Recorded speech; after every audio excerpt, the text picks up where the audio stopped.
এখন থেকে আপনার প্রিয় সিরিয়ালগুলো ফ্রিতে দেখুন এক্সক্লুসিভলি শুধুমাত্র সান নেক্সটে। এখনই অ্যাপ ডাউনলোড করুন। এতে তো তোমার অধিকার আরো চলে যাবে। তাছাড়া তোমার শ্বশুরমশাই কিন্তু খুব রাগ করবেন। আপনি এখন এই কথা বলছেন? আপনি এখনো আমাকে থেকে যেতে বলছেন? এত অপমান সহ্য করার পরেও আপনি বলছেন যে আমি এই বাড়িতে থাকবো?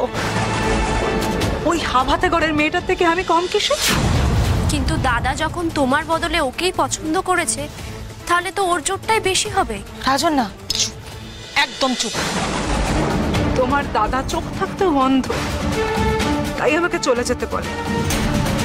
তোমার দাদাকে বলে দিও আমি এমনি এমনি এই বাড়িতে আসিনি। আমার যদি বিয়ে না হতো না এই বাড়িতে, আমি কোনোদিনও এই বাড়ির চৌখাট মারাতেও আসতাম না। কিন্তু এখন মনে হচ্ছে আমি মস্ত বড় ভুল করেছি। এই বাড়িতে এসে আমাকে প্রতিটা পদে আমাকে অপমানিত হতে হচ্ছে। না মা, আমি বলছি তোমাকে কেউ অপমান করতে চায় না।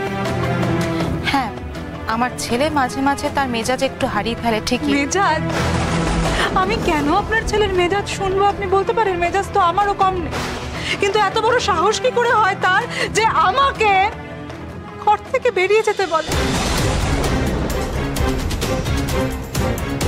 আর তাই যদি হয় তাহলে আমাকে বিয়ে কেন করলো? আমি আর এক মুহূর্ত এই বাড়িতে থাকবো না, আমি চলে যাব। আমি এক্ষুনি চলে যাব।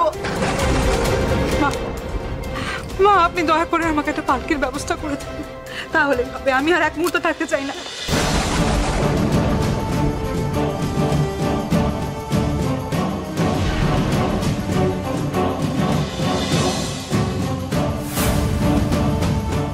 আমি সবটা শুনেছি মা। তুমি যদি যেতে চাও তুমি যেতে পারো, আমি তোমাকে বাধা দেব না।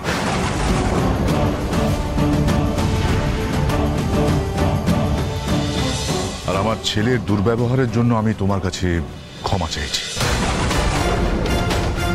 সেই সঙ্গে আর একটা অনুরোধ আছে, শুধু আজকের রাতটা। কাল সকালেও যদি পরিস্থিতি একই রকম থাকে তাহলে তুমি চলে যেও, আমি সঙ্গে করে নিয়ে তোমায় পৌঁছে দেব। তবে আমার মন বলছে তার প্রয়োজন হবে না, সকালেই পরিস্থিতি পাল্টে যাবে। শুধু আজকের রাতটুকুর অপেক্ষা।